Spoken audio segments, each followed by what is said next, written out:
গরু খাবে না মুসলমানে, কুকুর খাবো, ভেড়া খাবো, ছাগল খাবো, কাঠবিড়াল খাবো, গরু খাবে না। শুভেন্দু আর মোদিকে খেতে বলো।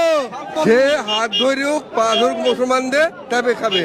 গরু যে গরু কোরবানি বাদ দিয়ে দিয়েছে, দিয়ে এখন ছাল কোরবানি করছে 2000 টাকা কেজি পড়ছে হিসাবে। হ্যাঁ হ্যাঁ, লাভ হয়েছে তো, ব্যবসায়ীদের লাভ হয়েছে। এখন 1500 টাকা 1800 2000 টাকা কেজি হয়ে গেছে।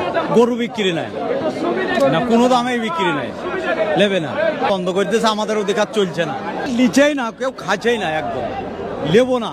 ও অনেক ঘোষেরা বলছে যে আমাদের সাথে গরু নেন, আমাদের পাবলিক বলছে গরু নেবো না, আমরা কুরবানি দেবো না গরু, তোমাদের গরু তোমরা পোষোগা। গরু চাহিদা নাই, গরু খাবে না মুসলমানে, বিক্রি হয়ে বিক্রি হয়ে গেছে, খাবো না। কুকুর খাবো, ভেড়া খাবো, ছাগল খাবো, খাবো, কাঠবিড়াল খাবো। এদুর খাবে, গরু খাবে না। বন্ধ যোগী মোদী বন্ধ করেছে, আমরা বন্ধ করে দিয়েছি। অপর থেকে বন্ধ করেছে, আমরা খাবো না। ওর লেগে তো আমরা জেল খাইটবো না, গরিব মানুষ। দেশে থেকে যেখানে কিনতে দিচ্ছি সেইখানে তো গাড়ি থেকে কেড়ে নিচ্ছে, যারা গরু ফেলিছে তাদের যাই হাল তা তারাই জানছে। তাদের গরু তারা খাক, আমরা খেয়ে লাভ নাই। শুভেন্দু আর মোদিকে খেতে বলে দাও, শুভেন্দু আর মোদিকে খেতে বলো। শুভেন্দু করছে নতুন সরকার এসে খুব একটা সুবিধাজনক নয়, একবারে বেপরোয়া কষ্ট হচ্ছে মানুষের। খাসি 2000 টাকা কিলো হলে খাবে লোক, গরু আর খাবে না।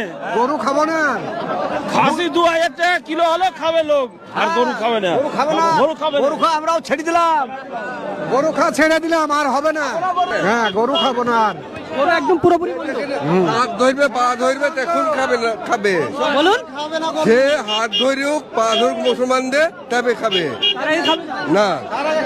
মুসলমানরা আর খাবে না, গরু খাবে না, মুসলমানরা খাবে না।